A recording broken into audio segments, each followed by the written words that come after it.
வணக்கம் மக்களே, நான் உங்கள் அருண். இன்னைக்கு பணங்குரு சேனலில் ரொம்ப யூஸ்ஃபுல்லான டாபிக் டாடா மியூச்சுவல் ஃபண்டோட டாடா கோல்டு இடிஎஃப் எவ்வளோ நல்லதுன்னு பார்க்க போகிறோம். கோல்டு இன்வெஸ்ட் பண்ண போகிறீங்களா? கண்டிப்பாக ஸ்கிப் பண்ணாமல் பாருங்க. கோல்டு இடிஎஃப்னா என்ன? ஃபஸ்ட்டு கோல்டு இடிஎஃப்னா என்னன்னு நம்ம தெரிஞ்சுக்கலாம். சிம்பிளாக சொல்கிறேன் பாருங்கள். Gold ETF is equal to digital gold. அந்த டிஜிட்டல் கோல்டு இல்லை, இது நம்ம கடையில் போயிட்டு டிஜிட்டல் கோல்டுன்னு வாங்குகிறோமோ அது கிடையாது. இது டிமேட் ஃபார்மில் வரும். இது ஸ்டாக் எக்ஸ்சேஞ்சில் ட்ரேட் ஆகும். Gold unit. ஸோ பேங்க்கில் இருக்க தேவையில்லை, மேக்கிங் சார்ஜஸ் தேவையில்லை, ஸ்டோரேஜ் டென்ஷன் ஒன்றும் இல்லை. கோல்டு ப்ரைஸஸ் எப்போ இன்க்ரீஸ் ஆகுமோ அதே பெனிஃபிட் கோல்டு இடிஎஃப்க்கும் வரும். ஸோ இந்த கோல்டு இடிஎஃப் வாங்கணும்னா என்ன செய்யணும்? நமக்கு ஜீரோதா, க்ரோ, இல்லை அப்ஸ்டாக் அது மாதிரி ஏதாவது புரோக்கர்கிட்ட டிமேட் அக்கௌண்ட் தேவை. நான் டாடா கோல்டு இடிஎஃப் ஏன் சொல்கிறேன்? மார்க்கெட்டில் நிறைய கோல்டு இடிஎஃப் இருக்குது. ஆனால் டாடா கோல்டு ஏன் ஸ்பெஷல்னா high purity, almost 100% gold backing. இந்த இடிஎஃப் கன்சிடர் பண்ணால் டாடா மியூச்சுவல் ஃபண்ட் உங்கள் பணத்துக்கு 99.5% பியூரிட்டி உள்ள கோல்டை ஹோல்ட் பண்ணுறோம். அது 24 கேரட் சொக்க தங்கம். ஸோ பியூரிட்டி வரி இல்லை நமக்கு. அடுத்தது டிரான்ஸ்பரண்ட் ப்ரைஸிங் கோல்டு ப்ரைஸஸ் நம்ம கடையில் போய் வாங்கும்போது அதை சொல்லலாம், செய்கூலி சேதாரம், அது இது ஜிஎஸ்டி, அது இது என்னெல்லாமோ சொல்லி நம்மளை மழுப்பி இதுக்கு அந்த சார்ஜஸ் இந்த சார்ஜஸ் சொல்லிட்டு நம்மளை ரொம்ப இது பண்ணி மடைய நாட்டமாக ஆக்கி அதுலேருந்து நம்மள்ட்ட காசு திருடுறோம். ஆனால் இங்கே டிரான்ஸ்பரண்ட் ப்ரைஸிங் இருக்கிறதுனால, அது ஸ்டாக் எக்ஸ்சேஞ்சிலேருந்து வரதுனால கோல்டு ப்ரைஸ் என்ன இருக்கோ அதே ரேட்டுக்கு இடிஎஃப் யூனிட் ப்ரைஸு மூவ் ஆகும். மேனிப்புலேஷன் இல்லை, ஏன்னா வால்யூம் ரொம்ப ஜாஸ்தி அண்ட் க்ளீன் ப்ரைஸிங். அடுத்தது ரொம்ப நல்ல லிக்விடிட்டினா என்ன? நம்ம விற்கணும்னு நினச்சோம்னா உடனே காசு வாங்கணும். அது விற்கிறதுக்கு எவனாவது வாங்கினா தானே நமக்கு காசு வரும். அப்போது வாங்கிறதுக்கு நிறைய ஆள் இருக்காங்க. அதே போல் நம்ம வாங்கணும்னு நினச்சா கூட நிறைய ஆள் விற்றா தான் நமக்கு கிடைக்கும். அப்போ விற்கிறது நம்ம வாங்கணும்னு நினைக்கும் போது நிறைய ஆள் விற்கிறது இருக்காங்க.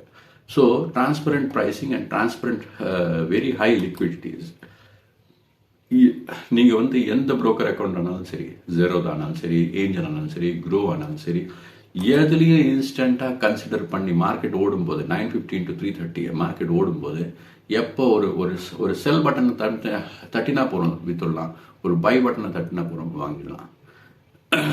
செகண்ட்ஸில் கன்வெர்ட் ஆகிடும். அடுத்த நாளுக்குள்ளே நம்ம பேங்க் அக்கௌண்ட்டில் கேஷ் வந்துடும். அதுக்கப்புறம் expense very low cost. Expense ratio ரொம்ப கம்மி. ஃபிசிக்கல் கோல்டு வாங்கும்போது நமக்கு மேக்கிங் சார்ஜ், செய்கூலி சேதாரம் சொல்லி 18% வரைக்கும் வாங்கிடுறோம். நான் ரீசெண்டாக ஒரு கடைக்கு போயிருந்தேன், கடை பேர் சொல்ல விரும்பலை. அந்த கடையில் 2 கிராம் தங்கம் வாங்கினேன் சார். 2 கிராம் தங்கம் வாங்குறதுக்கு எனக்கு 18% அதில் போட்டான். ஒரு சின்ன ரிங்கு 2%, 2 கிராம் சின்ன ரிங்கு, அந்த ரிங்கில் 18% போட்டான். ஆனால் டாடா கோல்டு இடிஎஃப்ல ஒரு சின்ன எக்ஸ்பென்ஸ் ரேஷியோ தான் இருக்குது. லாங் டேர்ம் இன்வெஸ்ட்மெண்ட்டுக்கு இது ரொம்ப சூப்பர் அட்வான்டேஜ். அப்போது டாடா கோல்டு எவ்வளோ சேஃப்னு தெரியுமா? ரிஸ்க் பற்றி எல்லாரும் கேட்குறாங்கல்ல. ஸோ கோல்டு இடிஎஃப்ல 2 டைப்ஸ் ஆஃப் ரிஸ்க் தான் இருக்குது. ஒன்று ப்ரைஸ் ரிஸ்க். அதாவது நாளைக்கு இன்டர்நேஷ்னல் மார்க்கெட்டில் கோல்டு விலை விழுந்ததுன்னா இங்கேயும் விழும். அப்போது அந்த ப்ரைஸ் ரிஸ்க் இருக்குது. கோல்டு ப்ரைஸு ஏறும்போது இடிஎஃப் விலையும் ஏறும். பட் லாங் டேர்மில் நம்ம பார்த்துருக்கோம், கோல்டு யூஸ்வலி இன்ஃப்ளேஷனை பீட் பண்ணும்.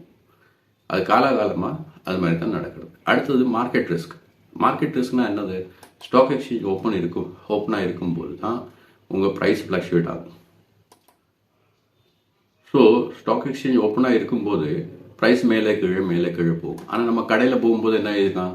சரவணா செல்வரத்ன ஜுவல்லரியில் போனாலும் சரி, ஜெயச்சந்திரனில் போனாலும் சரி, ஜிஆர்டியில் போனாலும் சரி, அங்கே போனோடனே காலையிலேயே ஒரு விலை எழுதிடுவான், இன்னைக்கு இத்தனை விலைன்னு.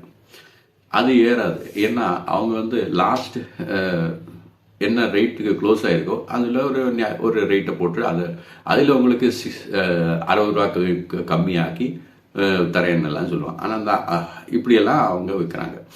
ஆனால் இங்கே என்னன்னா ஸ்டாக் எக்ஸ்சேஞ்ச் ஓப்பன் இருக்கிறதுனால ப்ரைஸு ஃப்ளக்சுவேட் ஆகும். அப்போ சனிக்கிழமை ஞாயிற்றுக்கிழமை என்ன ஆகும்? ஸ்டாக் எக்ஸ்சேஞ்ச் இல்லை, விலையே வராது, நமக்கு விற்கவும் முடியாது. பியூர் கோல்டா இல்லையா, 24 கேரட் கோல்டா இல்லையா, அது நமக்கு தெரியறதுக்குன்னா இது வந்து backed by real gold stored in high security vaults. ஆனால் பெரிய பெரிய வால்ட்டில் இந்த கோல்டை ஸ்டோர் பண்ணி வச்சுருக்காங்க. ஸோ டாடா கோல்டு இடிஎஃப்ல கீ பெனிஃபிட்ஸ் என்னன்னு பார்த்தோன்னா, உங்களுக்கு ரொம்ப விலை கம்மி. அதாவது 12 ரூபாயிலேருந்து நீங்கள் முதலீடு செய்யலாம். மேக்கிங் சார்ஜஸ்ன்னு ஒன்றும் கிடையாது. முக்கியமாக ஜிஎஸ்டி கிடையாது. இது நம்ம கடையில் போனோம்னா 3% ஜிஎஸ்டி போட்டுருவோம். அங்கேயும் நமக்கு அடி தான். எல்லா இடத்துலையும் அடி வாங்குறதுக்குன்னு கோல்டு கடைக்கு போகிறோம். ஆனால் இங்கே நமக்கு ஜிஎஸ்டி கிடையாது. ஸ்டோரேஜுக்காக வாங்கின பின்ன அதை வச்சுட்டு லாக்கரில், பேங்க் லாக்கரில் பைசா கொடுத்து அது அந்த கொடுத்து நம்ம வச்சுக்கிறதுக்கு அதுக்கு கஷ்டப்பட்டு அதுவும் கிடையாது. ரொம்ப டிரான்ஸ்பரண்ட், இன்ஃப்ளேஷனுக்கு சூப்பராக ஹெட்ஜ் பண்ணும், போர்ட்ஃபோலியோவுக்கு பர்ஃபெக்ட் டைவர்சிஃபிகேஷன். இது ஃபிசிக்கல் கோல்டு மாதிரி எமோஷ்னலாக நமக்கு ஒரு அட்டாச்மெண்ட் கிடையாது.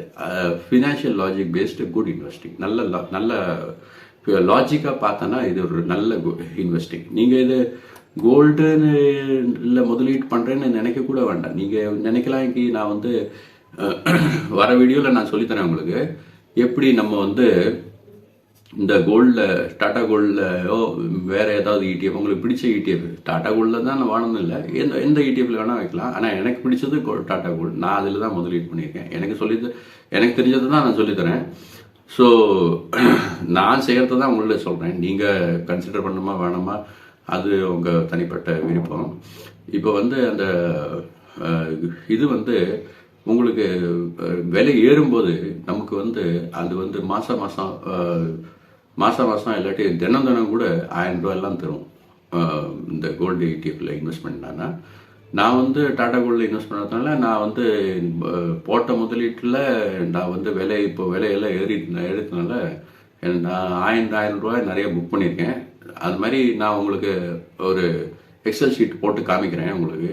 இது எஜுகேஷனல் பர்பஸ்னால நீங்களும் கற்றுக்கணும், நீங்களும் அதை பண்ணினா உங்களுக்கும் நல்ல லாபம். நீங்கள் எஸ்ஐபி எல்லாம் போடணுமான்னு நினச்சா கூட இதில் போடலாம். ஏன்னா இது மாதிரி நம்பிக்கைத்தனம் வேறு எதுலேயும் கிடையாது. ஸோ டாடா கோல்டுக்கும் நம்ம ஃபிசிக்கல் கோல்டுக்கும் என்ன டிஃப்ரென்ஸ்னு பார்த்தோன்னா, ஃபிசிக்கல் கோல்டில் முதல்ல சார்ஜஸ்ன்னு போட்டோன்னா making charges and wastage Tata கோல்டில் ஒட்டுமே இல்லை. ஆனால் ஃபிசிக்கல் கோல்டில் மேக்கிங் சார்ஜஸ் உண்டு. சேஃப்டின்னு பார்த்தோன்னா தெஃப்ட் ரிஸ்க்கு, அதாவது திருட்டு பயம் பின்ன இல்லை. அதுக்கப்புறம் செக்யூரிட்டி நல்லா இருக்கும். ஆனால் அது ஃபிசிக்கல் கோல்டில் கிடையாது. லிக்விடிட்டின்னு பார்த்தோன்னா இப்போ நம்ம கோல்டு விற்கணும்னா உங்களுக்கு டாடா கோல்டில் நம்பிக்கையாக போய் விற்கலாம். ஆனால் நம்ம ஃபிசிக்கல் கோல்டு போய் விற்கும்போது மனசு இப்படி பக்குன்னு அடிக்கும், என்னடா நடக்க போகுதுன்னு. அதுக்கப்புறம் விலைன்னு பார்த்தோன்னா கடைக்கு மாறும். ஆனால் இது வந்து pure market price data gold. அதுக்கப்புறம் ஸ்டோரேஜ்னு பார்த்தோன்னா நீங்கள் வந்து அந்த ஃபிசிக்கல் கோல்டு வால்ட்லேயோ லாக்கர்லேயோ எங்கேயோ கொண்டு வைக்கணும், அதை பாதுகாப்பாக வச்சுக்கிறதுக்கு. நீங்கள் எங்கேருந்து ஊர்லேருந்து வெளியில் போகிறேன்னா அந்த வீட்டில் வச்சுட்டு போக முடியாது, ஏன்னா திருட வந்து அதை எடுத்துகிட்டு போயிடுவோம். ஸோ ஆனால் இது வந்து டிமேட் ஃபார்மில் இருக்கிறதுனால டாடா கோல்டு உங்களுக்கு அந்த ப்ராப்ளமே கிடையாது. இப்போ கிளியராக பார்த்தோன்னா நீங்கள் லாங் டேர்ம் இன்வெஸ்ட்மெண்ட்டுக்கு டாடா கோல்டு இடிஎஃப் நிறைய அட்வான்டேஜ் கொடுக்கும்.